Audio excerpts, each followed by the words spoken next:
Hey guys, in this video I'm going to show you how to change wallpaper in iPhone.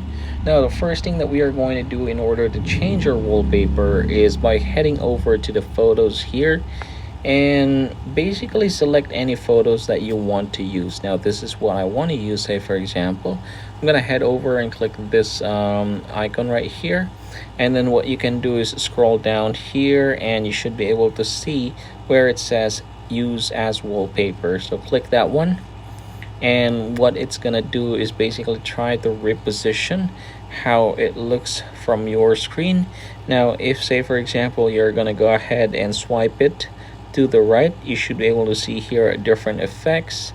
Go ahead and choose what you want. I'm gonna go ahead and select natural here, and then simply tap add once you're satisfied with everything, and then you can choose to set it as wallpaper pair, or you can also customize your own home screen. I'm gonna choose wallpaper pair right here. And now if I click home right here, and if I am going to lock, we should be able to see that one. Again everybody, that is how you are going to change wallpaper in iPhone.